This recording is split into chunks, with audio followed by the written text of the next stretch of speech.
দেখুন, আজ যে রেসিপিটি আমি দেখাবো সেটা কিন্তু রেস্টুরেন্টে গেলে আমরা অর্ডার করেই থাকি। আমি তো করি, আর আমার খেতেও দারুণ লাগে। বাইরে থেকে ক্রিস্পি আর ভেতরটা হয় জুসি আর সফট। বাই দ্য ওয়ে, আমি আপনাদের Trisha and welcome to my channel Trisha special ট্রিটে। আর আজকে আমি বানাচ্ছি ক্রিস্পি চিকেন, তাও আবার আমার স্টাইলে। তো চলুন শুরু করা যাক।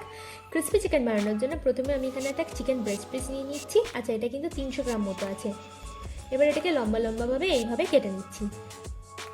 দেখুন, আমি ঠিক যেভাবে কাটছি এইভাবে। এবার আমি এইভাবে বাকি চিকেনগুলোকেও কেটে নেব। এবার একটা মিক্সির মধ্যে আমি হাফ কাপ মতো ধনেপাতা দিয়ে দেবো, 6 থেকে 7টা রসুনের কোয়া দিয়ে দিচ্ছি, হাফ ইঞ্চ মতো আদা, হাফ পেঁয়াজ দিয়ে দেবো, আর 4 থেকে 5টা কাঁচা লঙ্কা দিয়ে দেবো। দিয়ে এটা পেস্ট বানিয়ে নেবো। দেখুন, আমাদের পেস্ট রেডি। এবার আমি ওই চিকেনটার মধ্যে ওই ধনেপাতার পেস্টটা দিয়ে দেবো, 1 চামচ মতো গোলমরিচ গুঁড়ো দেবো, স্বাদ মতো নুন দেবো, হাফ চামচ মতো চিনি দেবো, 1 চামচ মতো সয়া সস দেবো, আর দেবো একটা ডিম। এবার আমরা ভালো করে এটাকে মিশিয়ে নেবো। আচ্ছা, আপনারা যদি চান এটাকে ওভারনাইটও রাখতে পারেন, আর নাহলে অন্তত 3 ঘন্টা মতো রাখবেন। দেখুন, আমার মিক্স করা হয়ে গেছে। এবার একটা বোল নিয়ে নিচ্ছি, আর তার মধ্যে 4 চামচ মতো কর্নফ্লাওয়ার দিয়ে দিচ্ছি, 4 চামচ মতো ময়দা দিয়ে দিচ্ছি, 1 চামচ মতো গোলমরিচের গুঁড়ো দেবো, 1 চামচ মতো চিলি ফ্লেক্স দেবো, আর দেবো স্বাদ মতো নুন। এবার এটাকে ভালো করে আমরা মিশিয়ে নেবো। এবার এর মধ্যে চিকেনের পিস দিয়ে আমরা ভালো করে এটাকে কোট করে নেব। দেখুন, ময়দাটা কিন্তু চিকেনের গায়ে ভালো করে লেগে গেছে। এবার আমরা সবকটাকে এইভাবে কোট করে ভেজে নেব। দেখুন, আমাদের চিকেনটা কিন্তু লাল লাল করে ভাজা হয়ে গেছে। এবার আমি এটাকে তুলে নিয়ে বাকিগুলো একইভাবে ভেজে নেব। এবার কড়ার তেলটা একটু কমিয়ে নিচ্ছি, আর এই তেলের মধ্যেই দেবো 1 চামচ মতো রসুন কুচি, 1 চামচ মতো আদার কুচি, 2টো কাঁচা লঙ্কা কুচি দিয়ে এবার আমরা একটু ভালো করে ভেজে নিচ্ছি।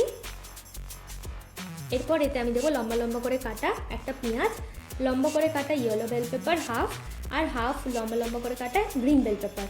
এবার এর মধ্যে আমি একটু স্বাদ মতো নুন দেবো। তার আগে আমি একটু মিক্স করে নিচ্ছি। এবার আমি এর মধ্যে স্বাদ মতো নুন, 1 চামচ মতো গোলমরিচের গুঁড়ো, 1 চামচ মতো চিলি ফ্লেক্স দিয়ে ভালো করে মিশিয়ে নেব। এবার 1 চামচ সয়া সস দেবো, 2 চামচ মতো দেবো চিলি সস, 4 চামচ মতো দেবো টমেটো কেচাপ বা টমেটো সস, আর 1 চামচ মতো চিনি দিয়ে দিচ্ছি। দিয়ে এটাকে আমাদের কিন্তু ভালো করে মিক্স করে নিতে হবে। আচ্ছা, এর মধ্যে আমি একটু অল্প জল দিচ্ছি, নাহলে মশলাটা পুড়ে যেতে পারে। এবার আমি আবার মিক্স করে নিচ্ছি। এবার ক্রিস্পি চিকেনগুলো এর মধ্যে আমি অ্যাড করে দেবো, দিয়ে ভালো করে আমরা এটাকে মিক্স করে নেব। দেখুন, আমরা এটাকে ভালো করে মিক্স করে নিয়েছি। এরপর আমি এর মধ্যে 2 চামচ মতো স্প্রিং অনিয়ন দেবো, দিয়ে আবার একটু নেড়ে নিচ্ছি। আমাদের কিন্তু ক্রিস্পি চিকেন একদম রেডি। যদি আমার ভিডিওটি ভালো লেগে থাকে তাহলে প্লিজ একটু লাইক করবেন, আর প্রচুর প্রচুর শেয়ার করবেন। আর এরকম আরও ভিডিও পেতে আমার চ্যানেলটিকে সাবস্ক্রাইব করবেন। নমস্কার।